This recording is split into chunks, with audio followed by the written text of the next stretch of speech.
Most English learners use the word happy for everything. I'm happy to meet you. I'm happy you came. I'm happy with the result. And here's the thing, none of those sentences are wrong, but every single one of them could be better.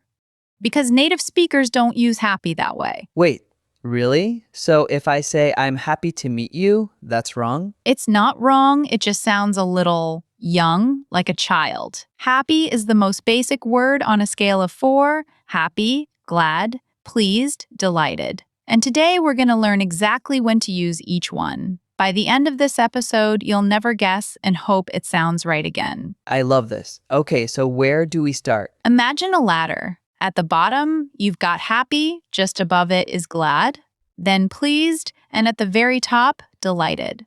Each step up adds more formality and more emotional weight. So delighted is the strongest? Yes, but here's the thing, strongest doesn't always mean best. It depends on the situation.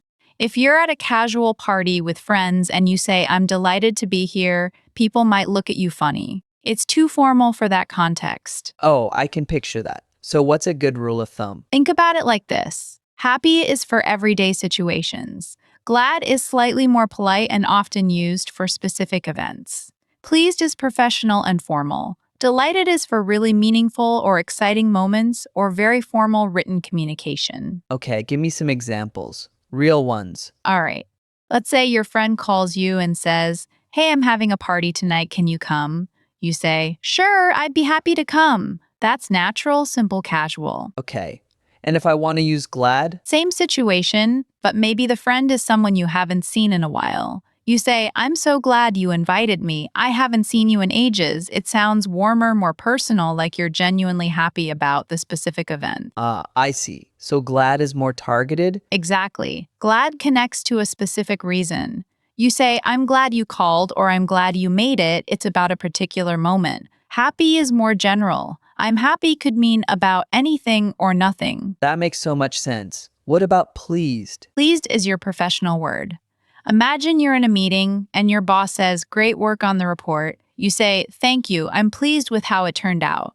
Or your boss says to you, We're very pleased with your performance this quarter. Okay, so at work I use pleased. Yes. And here's a surprising rule. In American business culture, if you say, I'm happy with your work, it can actually sound less serious. Like you're just in a good mood. But I'm pleased with your work sounds like a genuine professional evaluation. Wow, I never would have guessed that. And delighted, that's your top tier. Use it when something truly excites you or when you want to sound extremely warm in formal writing. We are delighted to welcome you to our company. Or I would be delighted to attend your wedding. So it's like the VIP word. Exactly.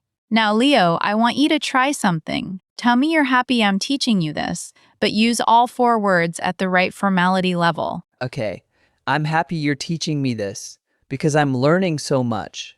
No, wait, that's the same word twice. Good catch. Try again. All right, I'm glad you're teaching me this. At work, I'd say I'm pleased with how much I'm learning. And if a student asked me to recommend this podcast, I'd say I'd be delighted to. Perfect. You got it. Now, let me tell you about the mistake that 90% of learners make, especially Spanish and Chinese speakers. Oh no, am I about to be called out? Maybe. A lot of learners use glad followed by a verb. They say, I'm glad to meet you, which is fine. But then they say, I'm glad you, and they don't know what to put next. The correct pattern is, I'm glad that subject verb. For example, I'm glad that you came. So it's I'm glad that, not I'm glad you came? Both are okay, but many learners drop the that and then they use the wrong verb form.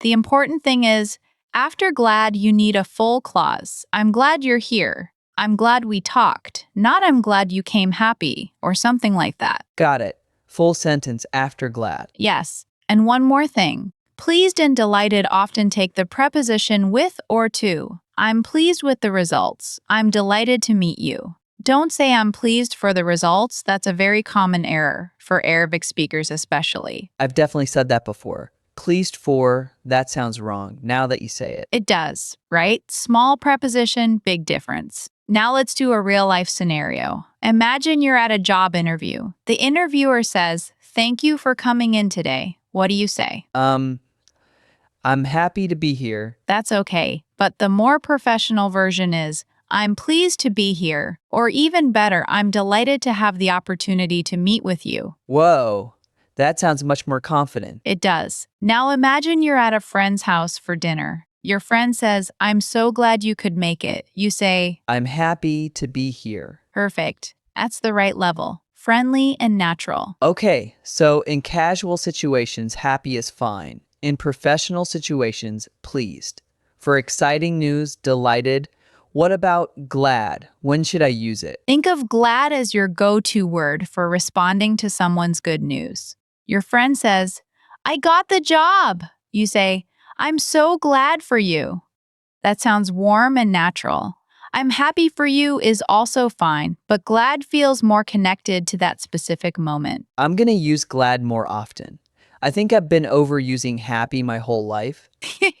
You and most of the English-speaking world. But now you know better. Let me give you one more tip. When you're writing a formal email, use pleased or delighted in the first sentence. We are pleased to inform you, or I am delighted to announce. It sets a professional, warm tone right away. What about in text messages, like with friends? Stick with happy and glad. If you text your friend, I am delighted to receive your message, they might think you're being sarcastic or weird.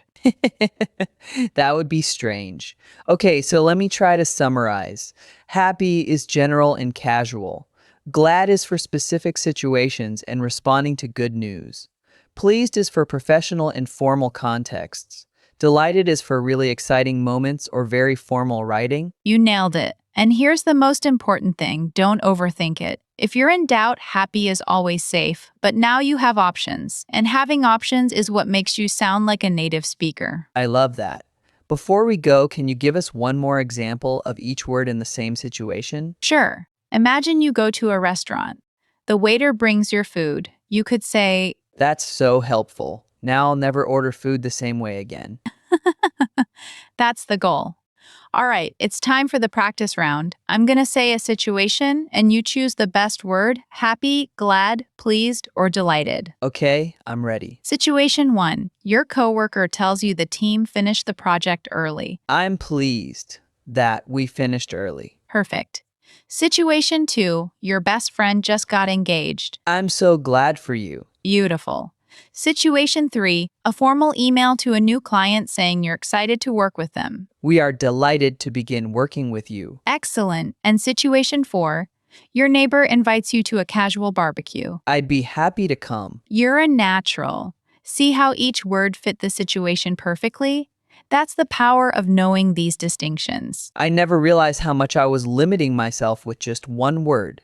This is going to change how I speak every day. That's exactly why we do this show.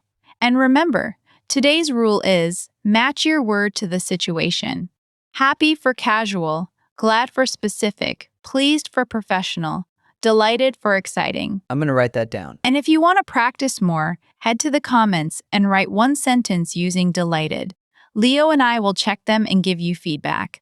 We love seeing our listeners grow. Yes, please do that. And hit that subscribe button if you want to sound more natural every single day. Thanks for listening to Speak Like a Native. I'm Maya. And I'm Leo. Keep practicing. See you next time.